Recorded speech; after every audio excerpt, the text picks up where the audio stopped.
that you're going to look at for your assignment 1. Because I think it's time to at least thought about that much, and really time to start thinking about what you want to do with that as well. So we shall start. Maddie.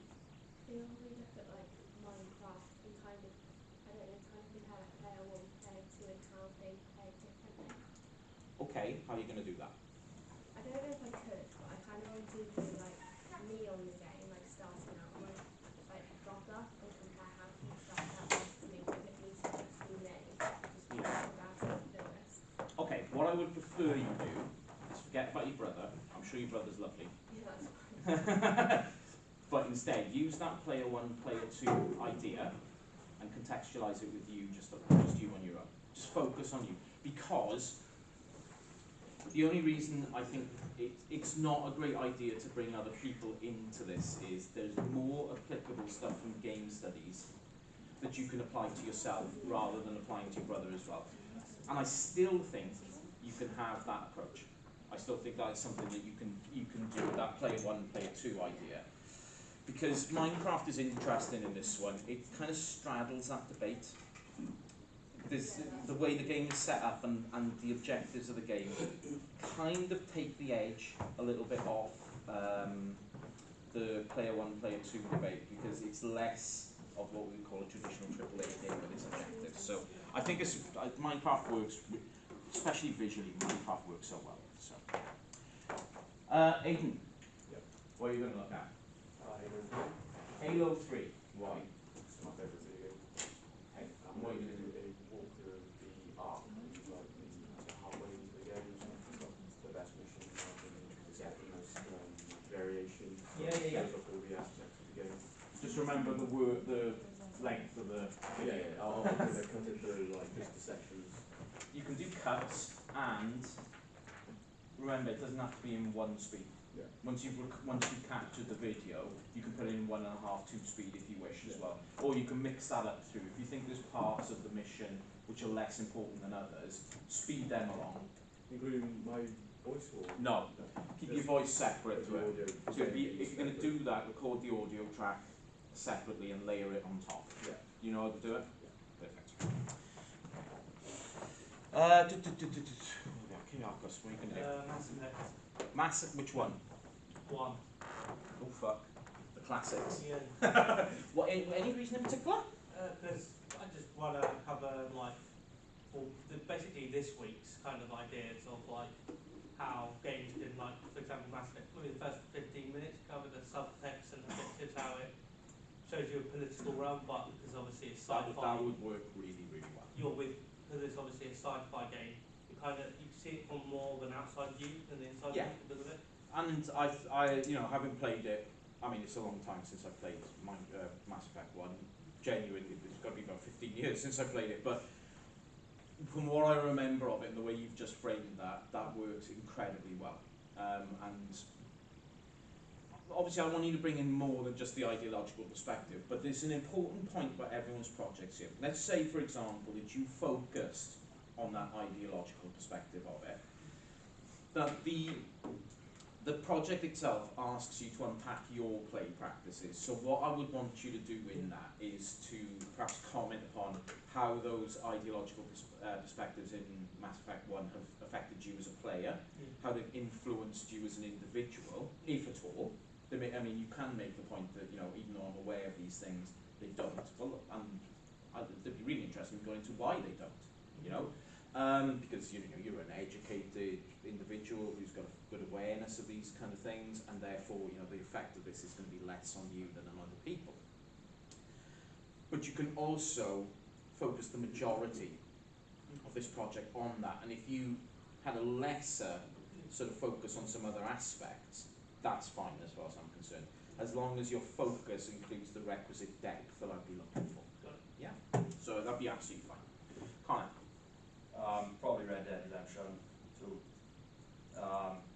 There's a lot of issues I could probably go into. I was thinking maybe representation. Remembering there's a focus on your play practices, right? So representation is fine. Is there anything in the game now, when you're playing it, that you look at a representation of a character or a group and it grates with you. It like really gets at you.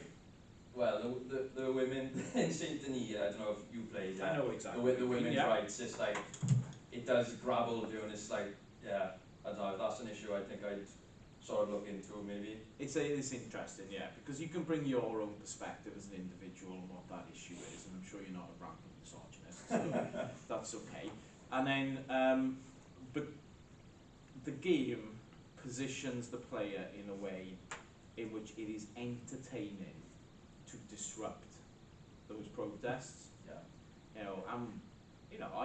I would like to think that I'm fairly, pro women, but I have been known to lasso some of those suffragettes in the game and drag them behind on my horse because it's quite funny to do so. And that's not me, wanting to lasso feminists. That's me thinking it's funny in the context and the context of the game and what the game allows you to do and how that contrasts with our own personal moralities can be a really interesting perspective to take on this. Because at any point to the game world as being a space in which we're not constrained in that way, but at the same time the game world has got all sorts of ideological positions, which although we might think, I'd never do that in real life. But it does sort of reinforce patriarchal structure of society within that game system as well. So yeah, that would work really well. Remember, the focus being your game practices, that's the important stuff. Mobile Legends. Why? Because I've been playing that game for years, and it's like the amount of times I've almost played it on a national level is the reason why I keep playing it year after year after year. Okay, after year. so what are you going to focus upon in it? Esports, social and cultural impact. And what has that got to do with you? Is the fact that it allows me to monetize what I like to do as a hobby. Okay, that's an interesting focus for this. Do you get any shit for playing it? Yeah, everyone who plays it will get shit in playing. Okay. I would like you to draw on that in this video, Yeah. because that's a very important aspect of playing Because a games lot of like people this. say that it's just Dota and League of Legends, but it's actually Yeah, it's a different. changed Yeah, it's the a way very that it's made different and thing, yeah. its interface has changed the whole esports community. Yeah. Fine. Yeah. Good. Be a good idea, but I want you to make sure you focus on the purpose of the assignment, Yeah. which is to unpack your play practices, get into why you play it. Now, the sort of reward aspect of it is really important in that. Yeah. You might need to fast forward a little bit in the module to some of the stuff at the end of the module, which will give you the context we're talking about it. Because usually that stuff is discussed within. There's a lot of things that I thought of, but Yeah. that's the one I'm most confident in. But I'll chat with you anyway. Yeah. Okay. To see what other route we can go down. There we go. No, well, I don't particularly want you to go down another route. I think that's fine. I think that would work really well. Okay. Well, I haven't decided on a game just yet. well, you better decide right now, because tomorrow's too late. See, this is what's called pressure. This is what happens in you. What are the ones that you're thinking about?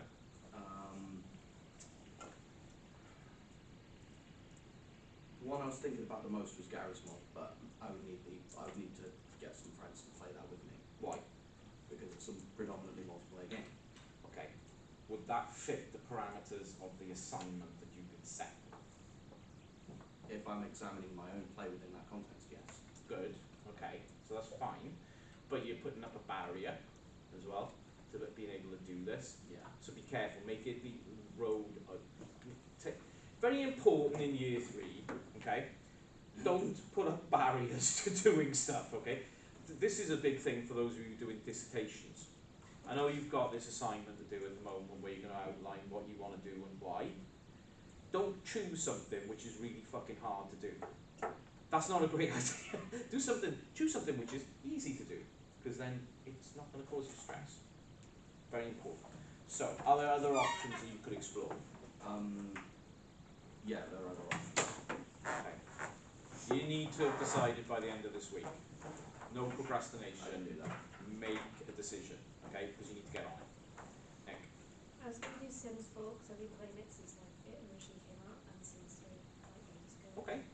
Sims 4 works. There are, have you looked at the examples from last year? Yeah, there were like 3 or 4 Sims 4 ones, right? What do you want to explore in it? Well, I want to focus on like player 1 and player 2 for the only fact is I fit player 2's perspective, but I love like getting Monster Island and stuff like that. Modifying So the you game want into to be a things. man?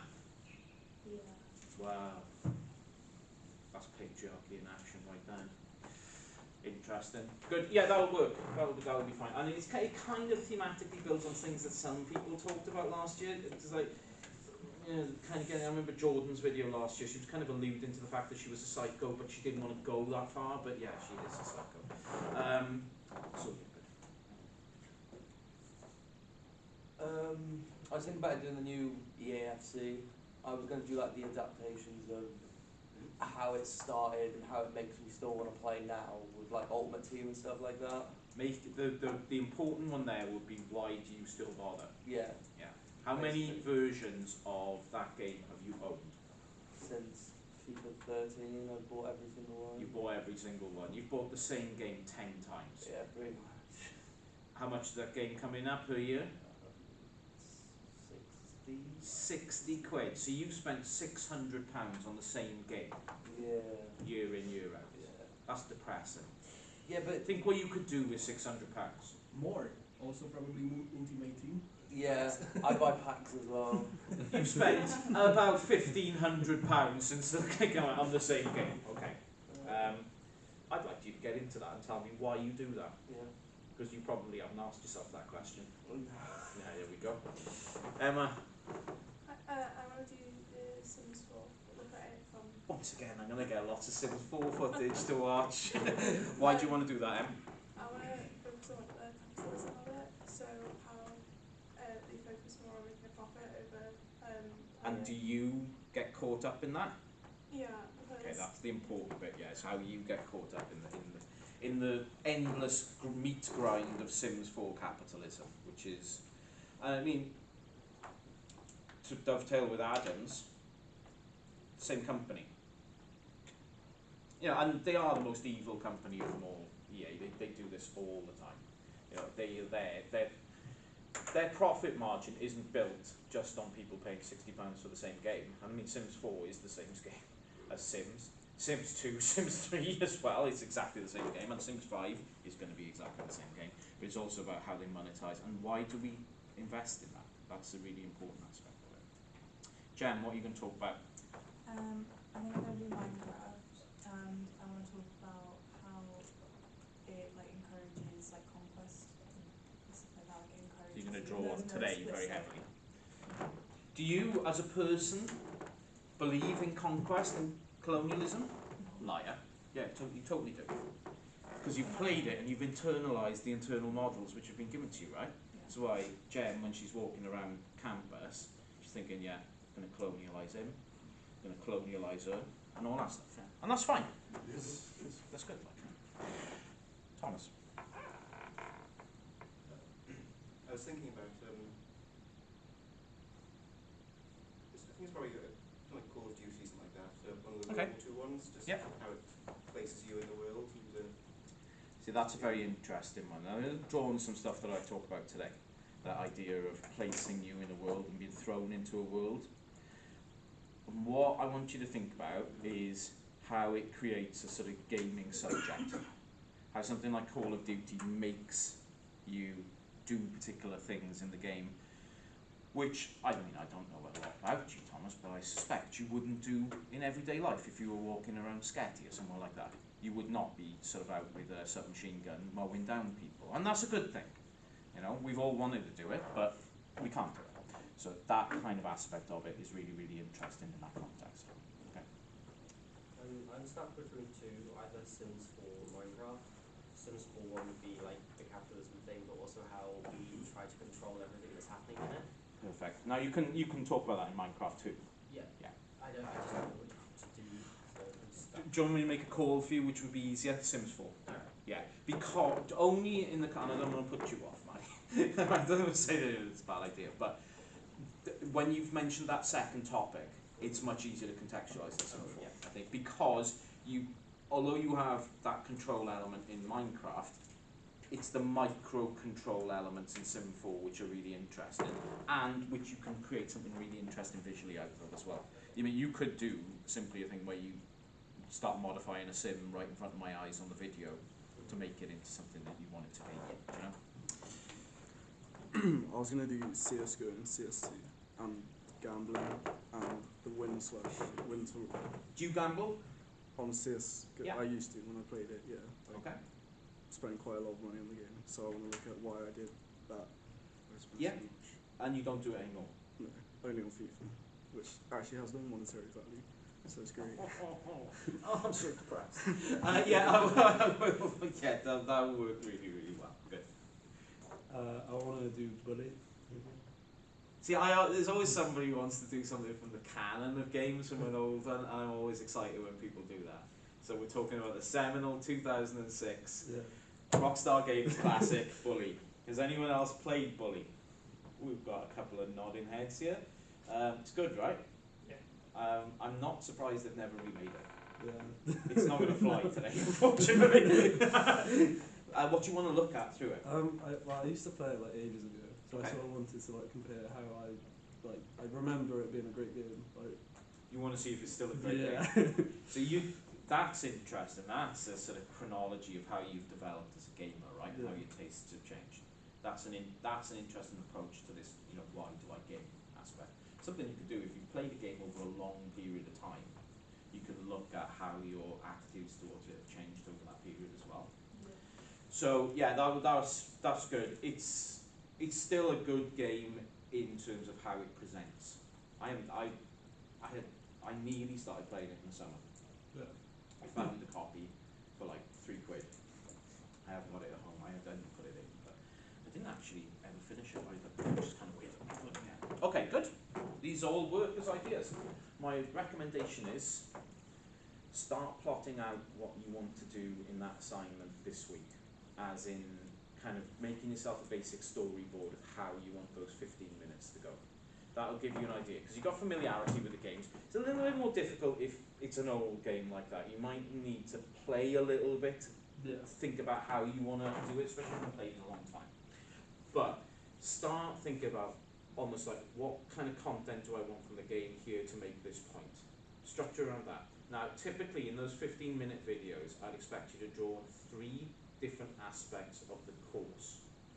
Okay, so we're doing colonialism today, or ideology effectively today. We're doing, next week we'll look at, I think is something which it actually becomes increasingly important, but might seem very strange at this point. You may never heard of it, but we'll look at immersion next week and how you feel when you're playing the game. We will look at emotion as well, which is a very important. It's if I was doing FIFA, that's all my video would be about. Would be my emotional responses to that. Or EA, I'm not buying it. I'm not having this year's until January, when it comes down to £24. Then I will have it, and I'll go right back to this classic cycle that I have, where I'm not playing online. Right, playing online every night. I'm not going to get thrown off the servers for calling children fuckheads, and I do that straight away. And I get into this classic thing because it's so frustrating and it's so angering. But that one time where I actually whipped the shit out of some 8-year-old kid, yeah, that's satisfying. I like that. So yeah, emotion very, very important. But next week's not really about emotion, but it's more about the concept of flow and how we become immersed in games themselves. This idea, which I've heard expressed a few times, about positionality of women in games, the idea of player 1, player 2, is something you can draw upon. But the only thing you have to be careful with that is, how do I express it as a function of how I play? You know, you can say, well, games industry proposes that I'm player 2, but in this context I might feel like this. So it's always important to bring it back to you. Always be bringing it back to you. Okay, so today, conquest capitalism and colonialism, the ideologies and politics of games.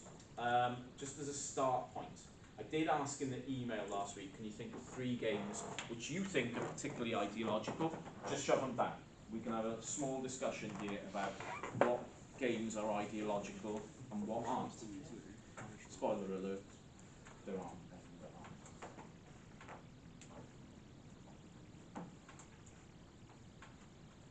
It's 10:30 and I haven't started yet. My timekeeping gets worse week by week.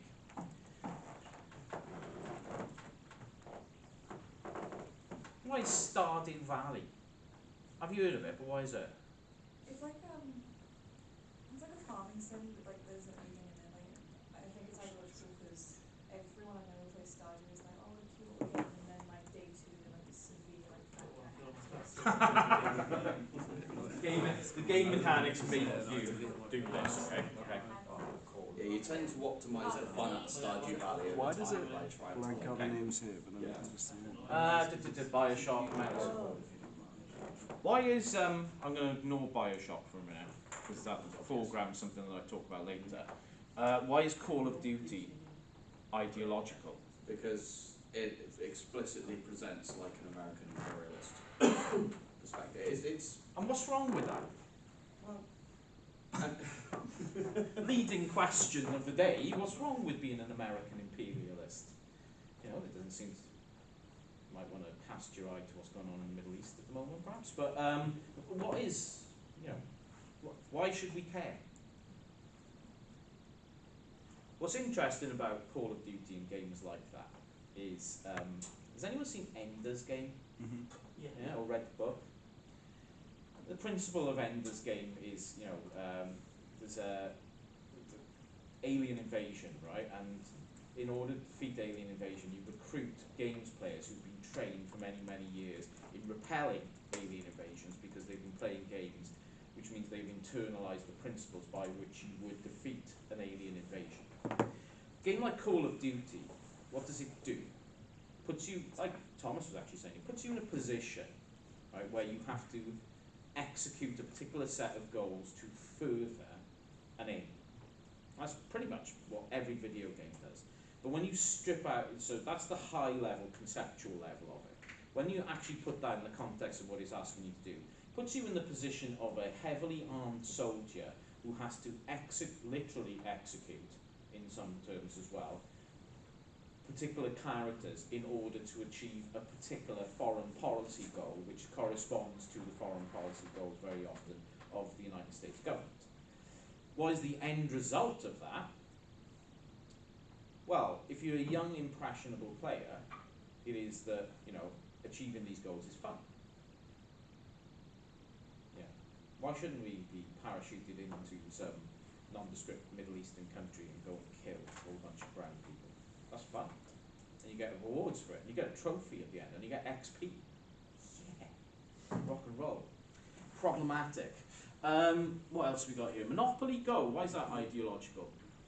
It's all about money, and it's like So Monopoly original. yeah, but I don't know why I downloaded it and just playing it, and it's literally like you just can't continue unless like you just have a lot of money and buy properties. Yeah. But you keep on playing, and I don't know.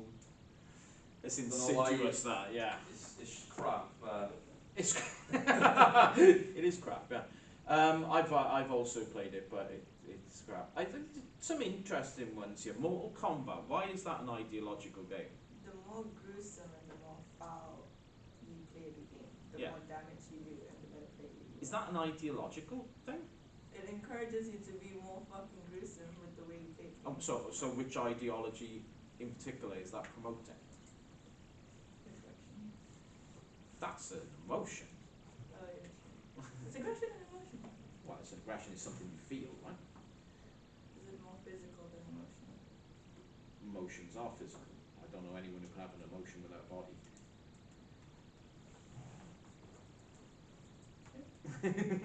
Emotions are always embodied in a particular way. I don't know about Mortal Kombat. I mean, it's a violent game. Violence in itself isn't necessarily ideological. Violence aimed towards a purpose would be ideological. One of the interesting things about Mortal Kombat when it first came out in the 90s was it created a moral panic, that and Street Fighter 2, because the violence wasn't aimed towards an ideological end. It was like, this is senseless violence. So like, you actually correctly saying, right? You can win the game without being particularly gory, but you are rewarded for being more Yeah, and more so mindlessly violent through it. who plays the game just to not be good? Everyone who plays the game is looking to play it at the most Yeah. gruesome level of violence. Absolutely, that but your player can the provide. purpose underpinning it isn't there. It's not like you become the head of the New World Order if you win the game or anything like that, or you become president of some country, or you earn lots of money or something like that. It's more like, you're a sick bastard. That's not necessarily ideological, but there are some, maybe we can come back to this afterwards, because when we get some context for it, maybe, there's arguably a colonial context to Mortal Kombat, which is kind of interesting as well. The other one I've got here, which is kind of interesting, is Detroit Become Human. Anyone else in this room played this game? Has anyone seen this game? Seen shots of it? I kind of recommend it to play. It's not very interesting, weirdly, although it looks amazing. It's an incredible looking game, but it at least from what I remember, I didn't finish it, but it was the control system is really limiting in what you can do, and it's kind of scenario based. Jem, you think it's got an ideological context? What is that? Like classism, I suppose. How so? Because I suppose like the AI and everything, you're just, I don't know, it asks this kind of question, isn't it, about like what it is to be human, which I think is something. It does. There's an ideological purpose to it, and it puts you in the position of an actor in society who is excluded, right? It's an exclusionary presence. So what Detroit Become Human, it asks you to play as one of three, what do you call them, cyborg or AI characters? Cyborgs, I would say, yeah. One of three cyborg characters who are basically in servitude to humans in the game. And there's a whole murder thing at the beginning of it, and then it sort of asks questions of who's human and so on. It's a bit sort of Blade Runner-like in the sort of plotting that it executes. There is an ideological question here. One of the ideological questions actually posed by somebody, I'm going to talk about this in this lecture, but in a different context, is to what extent do we treat non-humans as human? And what does that say about our humanity? That we don't extend our humanity to people who, to things which are familiar in society. Things which execute things for us that we make as human as possible, yet we don't treat as human beings. It's a very subtle shift of a fundamental question in human societies is, well, how do we treat other people? And what I mean by other there is not like you're not me, you're another person. It is other people in terms of gender, race, religion, sexuality, etc. The questions that are being asked in that game, and what it's asking us to do is, here is a subtle difference between this group and this group. Why is this group treated like shit because of it? And asking you to think through the procedural logic of the game. Why is it that this group, which is actually indistinguishable in terms of action, emotion, feeling, etc., why are they treated so differently and so poorly? So it's recasting, I think. It'd be very difficult for a video game to ask some of those questions in a very blunt way, because it would come in for a lot of criticism. But to do it in this way is very, very interesting. So there's an ideological purpose of play here to ask us fundamental questions about our relationship to race, gender, etc. So that's an interesting one, I like that. A lot of these games are, let's go and kill everyone. Let's not just go and kill everyone, but then once we've done killing people, let's take all their shit. Yeah? That is a very important ideological perspective. It is called colonialism.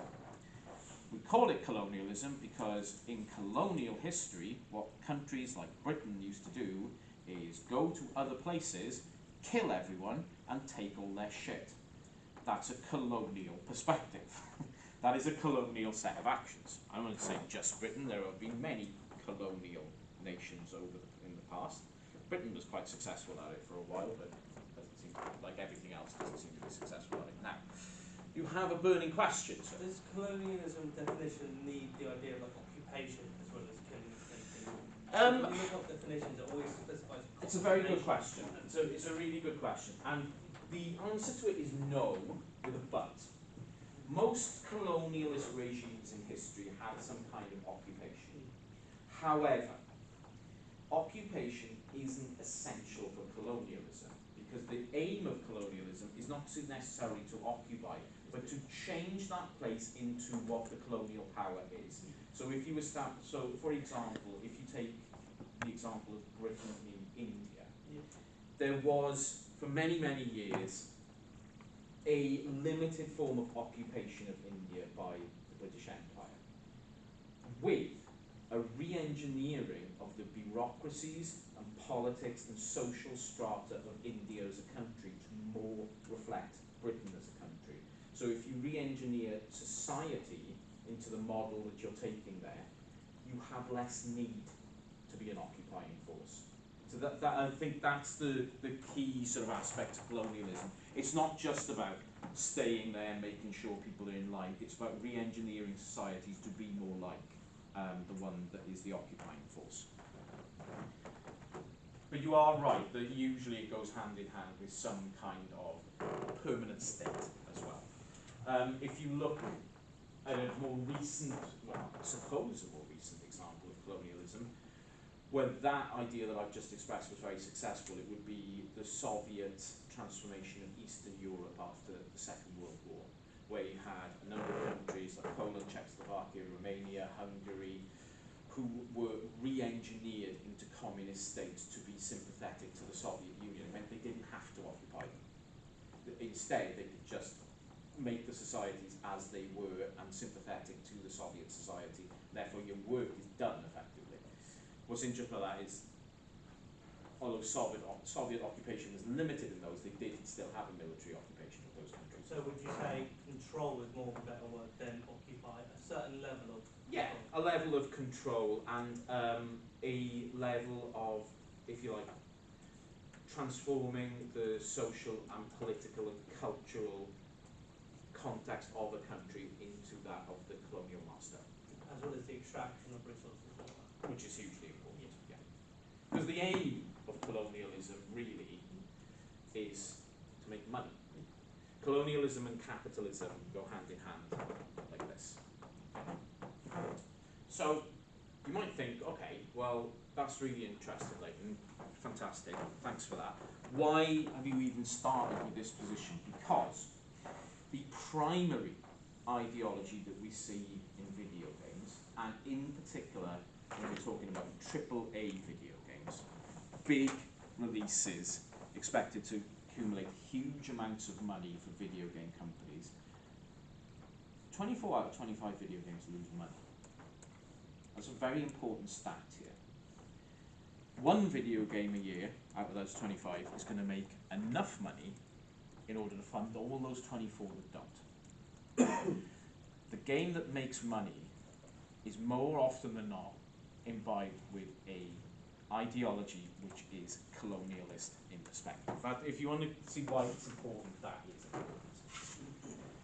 important. The roots of ideology in games, though, are much more complex than sort of bunch of white guys sitting around in a, having coffee in a game design studio thinking, we're going to make a game that, where this group goes into that place and fucks everything up.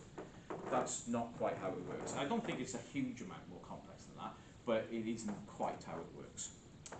Ideology actually comes from this concept of a world. Okay? So, we're all educated. Or smart. Look how smart all you are. It's quite impressive, really. What's a world?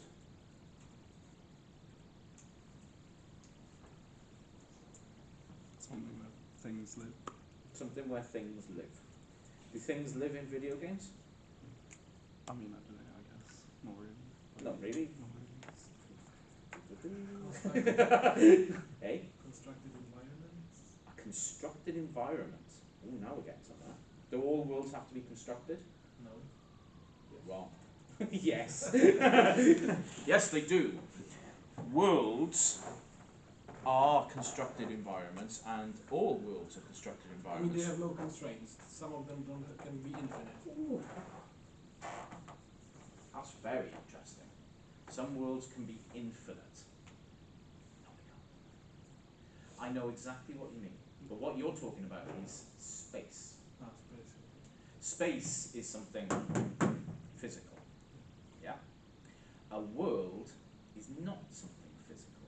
It can have a physical aspect to it, but it is actually experiential, not physical. For example, I'll give you an example, right? Where we have a world around us here, the world of the university. It is meaningful to me in a particular way, and it's different to you. You have a very different experiential understanding of this world of the university. You fucking hate it. Yeah. Yeah. I also fucking hate it. But we hate it for different reasons, because we've experienced it in different ways. But at the same time, we are experiencing the same thing, right? Aha! This tells us something, because Jen's experience of it is different, and Nikki's experience is different, and Will, your experience is different, and Maddie, yours is different too. Everyone's experience of this same thing is different. We might have a shared world, but we experience it subjectively. That is why we can all buy the same copy of the same video game, but we will have a very different experience of it. It's why I asked you to do the assignment 1 in the way that I'm asking you to do it. Because even though a whole bunch of people here might be playing Sims 4, right? They're all playing it different, they're all experiencing it different, they're all getting something different from it. Everyone's experience of it is different. Now, our worlds in, if you like, away from the virtual, I don't want to say like in real world or anything like that, because actually the concept of world kind of takes us away from that. But I feel like our non-virtual or non-digital worlds have the same principle. We're all experiencing this place differently to one another. We all have different perspectives upon it. Our feelings about it will vary accordingly, depending on what's happened to us here, how we've been able to deal with that, how we've taken that on board, etc. You all know what I'm talking about, right? So, when we use the word world in a philosophical context, what we are talking about is a constructed environment which we are all going to experience subjectively. Okay? So when we're talking about what games you're going to do for your projects, I've played most of these games. Right? That's my job fucking rules. That is my job, to do that. That's pretty sweet, isn't it? I get paid to play video games. It usually sucks to be me, but this is the first time ever I'm thinking, oh God, this is pretty fucking sweet.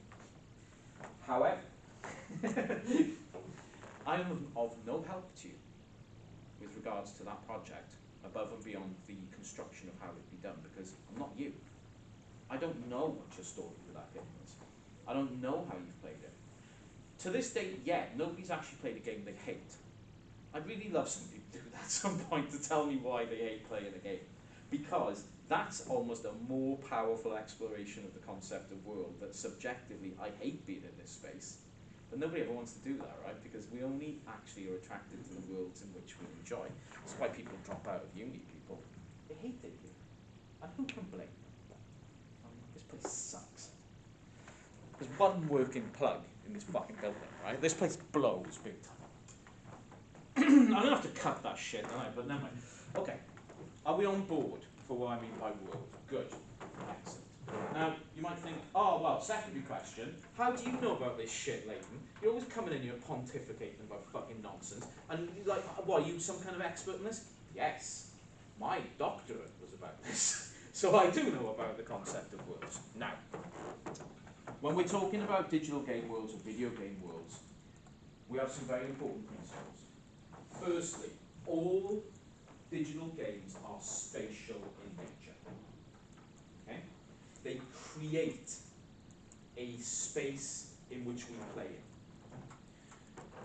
I don't just mean, although this in itself is interesting, the space that we make to play games in can be quite interesting, because we will all have different spaces in which we do this, depending on what we are playing. Some of us, for example, are nerds, and we'll have PCs. I'm looking at you, Nick. And PC gamers, as we know, are the worst kind of human beings that exist. They exist sitting in pools of their own filth, playing indecipherable multiplayer online games, and then becoming incels. Nick. Can you be a female incel? Does that work? I don't know. Femcel. Is there femcells? I've learned a new word. What is a femcel? Female incel. Oh, I need to get into this. That's the rest of my day gone, I'm afraid. I am getting into this big time. So we do actually create physical spaces to play in. Me, I'm old, so I have a sofa, because I need that level of comfort. I have multiple cushions on that sofa, which I like to rearrange into a nice way because my back hurts. And my leg is knackered, so I have to prop that up on something. So once I've gone through the half-an-hour rigmarole of actually getting my body into a position where I can sit for an hour without being in pain, then I have my wireless controller for my PS5, got a big screen, I got all that good sort of stuff. I did use to have a projector, but that broke, and I just can't fix it, to be honest, because it seems like a whole thing, and I'm not into it. So, but I have a space. I have a distinct space, which I am comfortable in playing in. So, we do create physical spaces for playing. But, the game itself, whatever I'm playing, so at the moment I'm just about to finish Alan Wake, the Alan Wake remastered for PS5. That game has made a world for me. It's created a space. A space is a place called Bright Falls, a town in the Pacific Northwest of the United States. And in that town, a whole bunch of weird stuff happens, and Alan Wake has got to run about with a torch, shining it at these weird, like, hicks who attack him with axes and shit, trying to find his wife, who might be dead or might not be dead, because I haven't finished the game yet, so I can't answer that question. And he might have killed her, or somebody else might have killed her. I don't know yet. That's me tomorrow. I think I'll finish it tonight. So, games actually tell their stories through the creation of particular spaces. And this morning, I've ordered a Pac-Man machine for my little room down there. You know, just an arcade cabinet Pac-Man. You might think, why are you telling me this? Like, Pac-Man weirdly created a space where people actually started to tell stories. Because when you were playing Pac-Man when you were a kid, one of the things, only kids can ask these questions, right? It's like, why is Pac-Man in that maze? What's going on here? Who shoved him in that maze? I don't know if it's just me, and because I'm like ADHD as fuck, but that's one of the first things that occurred to me. It's like, one, Pac-Man's in that maze, how did he get there? And two, how did those ghosts get in there? And if they're ghosts in there, does that mean that they were people and they got killed, or were they other Pac-Men? What's going on? And you create this entire thing. Now, even in a very basic game environment like Pac-Man, a space has been created where you can tell stories. And historically, you know, through the history of video games from the 70s onwards, spaces have become more and more complex, more and more rich, if you like. The acknowledgement being that even from the start of the video game industry, an interesting space to play in did two things.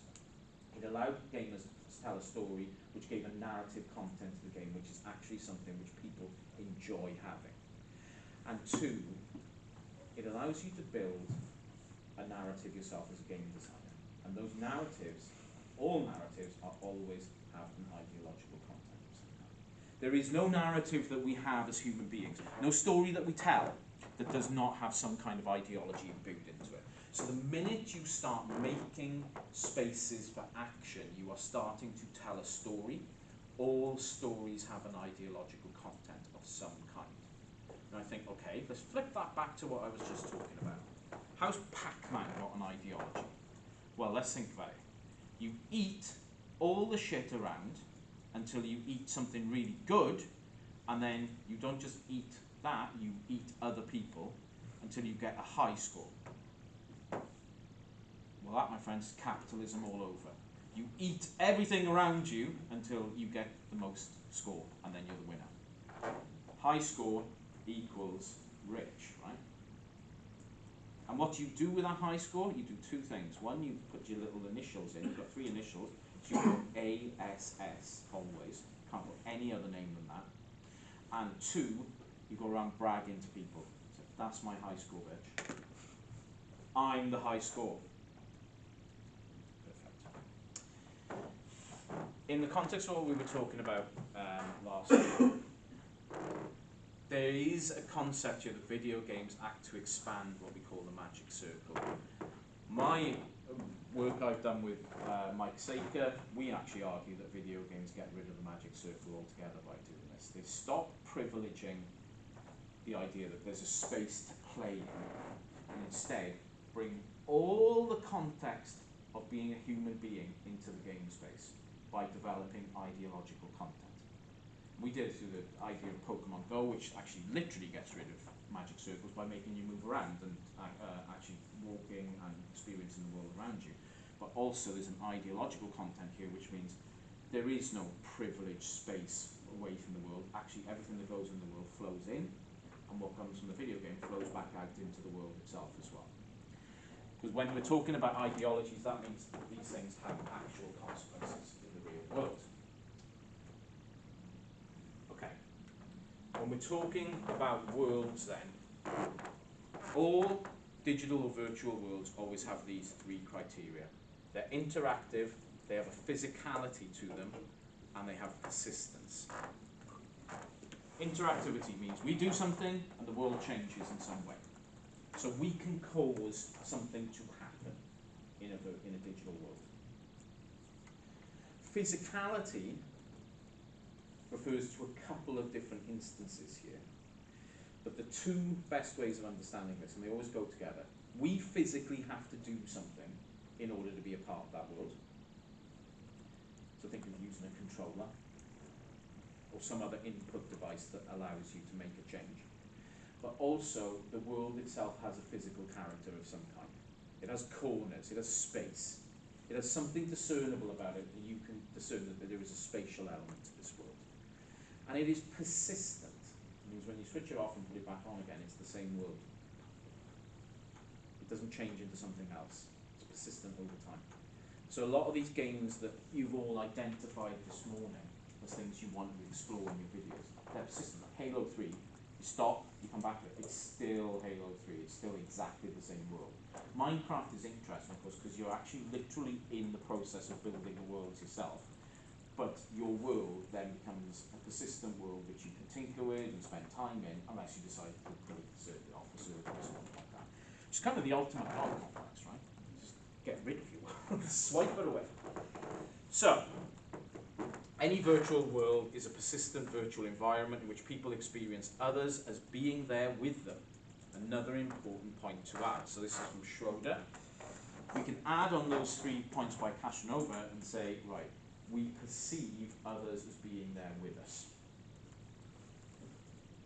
Other does not have to mean other people. Others can mean NPCs too. In a meaningful virtual world, like, again, I'll say playing this game at home, right? I'm only playing it by myself. It's not a multiplayer experience. But the non-playable characters in it have become familiar to me. They're persistent over time. A couple of them have died, but a couple of them have come in, and in conversation with them, which of course I'm not having, the game is doing, these are cutaway scenes, these have been programmed by someone else, but it feels like me that's doing it, because I'm Alan Wake. These characters are persistent as well, and I feel like I'm inhabiting that world with them. And we'll get this from games like Halo, and we'll get this in particular, on a huge level in Red Dead Redemption 2, where you interact with potentially thousands of NPCs over that period of time, some of which are substantial and important to the game's narrative, some of which are just people you might say howdy to on your horse, right, as you're riding through the land, and then when they've ridden off, you turn around and shoot them in the back. You know that you said persistence, like with Red Dead, like Yeah. your consequences, like the NPCs remember what you've done. Like if you've had a fight in the bar, like they Yeah, they remember. Yeah, they'll remember you, yeah? Yeah. Yeah, and you son of a bitch, you were here because you, of course, played like me, and you go back to the same place and start shooting up the same place again, right? I go to that, what's the name of that shit town? Strawberry, is it? Yeah, and I go there to the inn, and they've got like a place where you could, the hotel where you can stay in there, and the owner hates me there. Because every time I go there, I just end up shooting everyone. But except him, because I leave him alive, because then he can remember that it's me again. Don't look at me like that. I don't do it in real life much. Okay. So, if we think of it in terms of online games, for example, this can become easier for us to establish. Where you do have entire communities of actual players who inhabit particular virtual worlds where they are synchronous over time. And it goes back to the point I was making about they experience those worlds subjectively too. Let's take 5 minutes, and we'll start back again at 5:11. I'll tell you more about this. Because this is all